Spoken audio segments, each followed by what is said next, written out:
qui barre la une du quotidien Le Soleil. Le président de la République qui célèbre donc dans la joie la journée internationale du 8 mars.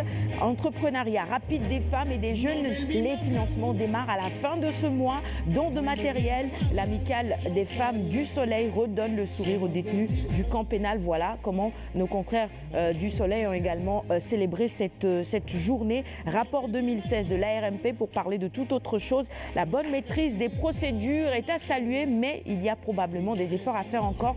Et puis la maladie rénale chronique, l'État travaille à l'effectivité de la transplantation également en ce qui concerne la célébration de cette journée mondiale du rein. On passe à la une du quotidien LAS pour poursuivre cette revue des titres, toujours sur la célébration de la journée internationale de la femme, journée mondiale de la femme. Macky gâte ses Amazones, titre LAS à sa une. Nous poursuivons la revue des titres avec le quotidien Réumi maintenant. Journée mondiale de la femme, un programme de 30 milliards pour les femmes, 120 millions de francs CFA distribués à des groupements féminins. Zoom info sur cette même journée célébrée hier, le 8 mars évidemment, le couple présidentiel à l'honneur, femme et leçon de Djongé de Macky aux hommes. Source A sur une toute autre actualité politique cette fois-ci, portée disparue en dépit des sirènes de l'opposition dans l'affaire Aline Ngouille. L'intrigant quartet des sourds muets, et vous avez en prime à la une de ce journal la photo justement de ces 4 personnalités politiques qui, selon nos confrères de Source A, seraient portées disparues, évidemment tout simplement pour dire qu'on ne les entend pas. Direct info maintenant avec cette actualité, mon source si Djamil qui écrit au juge Lamotte, il dit il le met face au tribunal de sa conscience. Il en appelle évidemment à sa conscience dans le jugement. Enquête pour poursuivre cette revue des titres avec cette émission d'euros obligations. Question autour de 1446 milliards.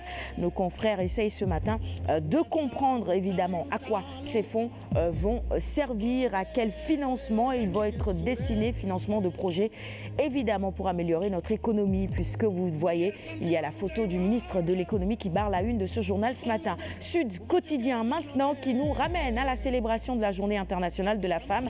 Macky Sall charme les femmes, titre le quotidien Sud à sa une.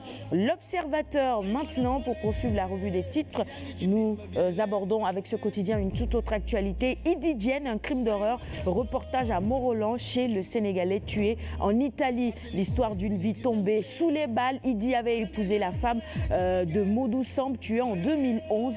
Et évidemment des confidences à lire sur cette affaire tragique ce matin dans les colonnes de l'Observateur. Nous passons à la une du quotidien Record spécialisé en sport avec la rééducation à Barcelone de Karam Bodj. Kara accélère la cadence. On a besoin de notre capitaine évidemment et surtout en forme avant le mondial. Stade avec Dila Bodi qui dit ce qu'Aliou Cissé m'a dit. Qu'est-ce qu'il lui a dit? Eh bien, il faudra tout simplement lire Stade de ce matin pour le savoir. Karam Bodj sur sa blessure, il dit tout ce qu'on dit sur moi est faux et il rétablit évidemment la vérité ce matin dans les colonnes de Stade. On termine la revue des titres maintenant avec Sounoulambe et Gris qui attaque, Bala qui contre-attaque. Ça chauffe entre le tigre et le lion, tant mieux.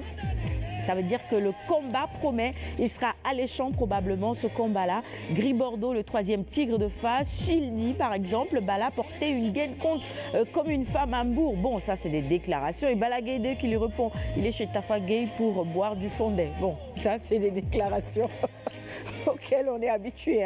Allez, ce sera tout pour la revue des titres de ce matin. Merci à tous de l'avoir suivi. Et Jeanne, on revient rapidement sur ce commentaire avant de passer à la chronique enfance. Alors, je disais, pour l'autonomisation des femmes, il s'agit et de la femme rurale et de la femme urbaine parce que toutes ces femmes sont actrices de développement et par rapport hier, elles l'ont prouvé à travers les expositions, mais également ces distinctions qui ont été données.